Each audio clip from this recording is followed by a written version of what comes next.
আমি দুইটা পত্রপত্রিকায় নিউজ দেখেছি এবং আপনাদের চোখে পড়েছে কিনা, একটা হলো যুগান্তরে এবং সেটা পিক করেছে বিবিসি। আরো বেশ কিছু অনলাইন পত্রপত্রিকা দেখলাম নিউজটা পিক করেছে। কি নিউজ সেটা?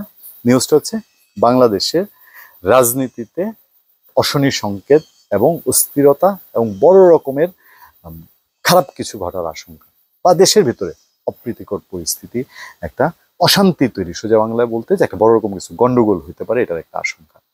তবে যুগান্তরের রিপোর্টটা আমার কাছে খুব একটা অথেন্টিক মনে হয়নি। তার মধ্যে কিছু ব্যাখ্যা দেওয়া হয়েছে। কি কি কারণ বলা হয়েছে? কারণ বলা হয়েছে কি আওয়ামী লীগের লোকজনের 5,500 অস্ত্র, তারা বৈধ অস্ত্র যেগুলো আগে লাইসেন্স পেয়েছিল, মানে আওয়ামী লীগের সময় বৈধ, এগুলো তারা সরকার যে জমা দিতে বলেছিল সেই লাইসেন্সগুলো জমা দেয়নি, তারা সেগুলো জমা দেয়নি। হ্যাঁ, এটা ঠিক।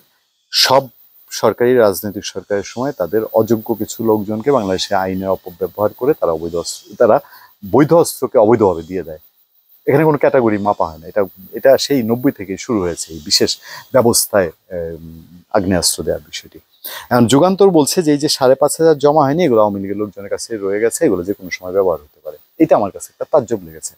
আওয়ামী লীগের লোকজন কিছু এগুলো ড্রেনেও ফেলেছে, পুকুরেও ফেলেছে, আর কুই কুই ফেলেছে, এখন আমরা জানি না। সামনে কিছু না কিছু নিশ্চয়ই জানবো। এবং এগুলা সরকার ইতিমধ্যে অবৈধ ঘোষণা করেছে। তো অবৈধ তো অবৈধ, তো অবৈধ জিনিস আইন শৃঙ্খলা বাহিনী উদ্ধার করবে, এটা স্বাভাবিক। আওয়ামী লীগের লোকজন তো লাপাত্তা, চম্পট, তো ওগুলো উদ্ধার করছে না কেন?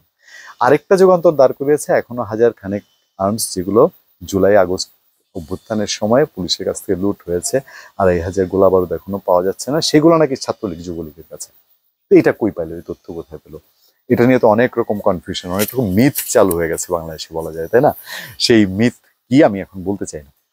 আচ্ছা, এইসব পরিস্থিতির মধ্যে আমি এই যুক্তিগুলো যদি উড়িয়েও দিই, বিভিন্ন বিদেশি দূতাবাস, যেমন ধরেন, বা বিদেশি দেশগুলো, কনসার্ন দেশগুলো, আমেরিকা, ইংল্যান্ড, যুক্তরাজ্য, অস্ট্রেলিয়া, তারা তাদের নাগরিকদের বাংলাদেশে সাবধান করে।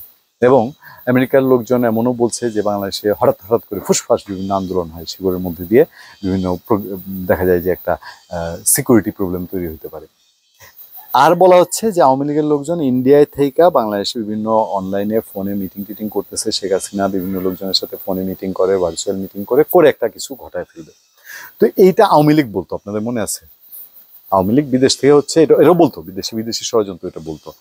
তো বিরোধী দলের কাজ তো হলো সরকারের বেকায়দা ফেলা। এখন হ্যাঁ, যদি এটা কোনো নাশকতা দিয়ে হয়, এইটা তো আপনার রাজনীতি সচেতনতা প্রয়োজন আছে, কিন্তু প্রথম তো হচ্ছে আইন শৃঙ্খলা বাহিনী এবং ইন্টেলিজেন্স, তারা ফেরাবে। তো তারা এটা যদি ফেরাতে না পারে, আর আওয়ামী লীগ যদি এতভাবে তাদেরকে ধরার ফলে এটা ঘটিয়ে ফেলে, তো এই দায়িত্ব পরে আওয়ামী লীগের উপরে দিলে লাভ আছে? আওয়ামী লীগ বিএনপি কি করে, নেতারা কি করে? একদম আমি ধরেন বেগম খালেদা জিয়া বা ওই লেভেল বিএনপি আওয়ামী লীগের কেন্দ্রীয় নেতৃত্ব বাদ দিলাম, এই যে একেবারে থানা ওয়ার্ড পর্যায়ের নেতারা, বড় নেতা ছোট নেতারা বলির পাঠা বানায়, এটা তো বাংলাদেশের রাজনীতির প্র্যাকটিস। তো এইরকম যদি হয়, সেটা ফেরাবে আইন শৃঙ্খলা বাহিনী এবং সরকার। সরকার তার বিরোধী শত্রুকে চেনে, এখানে শত্রুতার অচেনা না, তারা বারবারই যে কোনো কিছুতে, এখন আওয়ামী লীগ যেরকম বিএনপির দোষ, জামাত ইসলামের দোষ, এখন সরকার দোষ হচ্ছে আওয়ামী লীগের। তো দোষ দিয়ে কি পার পাওয়া যাবে? নাকি আপনি আপনার জনগণের নিরাপত্তা, আপনার সিকিউরিটি আপনি নিশ্চিত করবেন না? এইসব পত্রপত্রিকায় ফুসফাস যে রিপোর্টগুলো হয়, রিপোর্টগুলোর ভেতরে অন্য কোনো মাহাত্ম নিহিত আছে। ধন্যবাদ সবাইকে, ভালো থাকবেন, সুস্থ থাকবেন। সত্য, করুণা এবং সহনশীলতার সাথে আপনার সাথে আমি আতিক রহমান পূর্ণিয়া।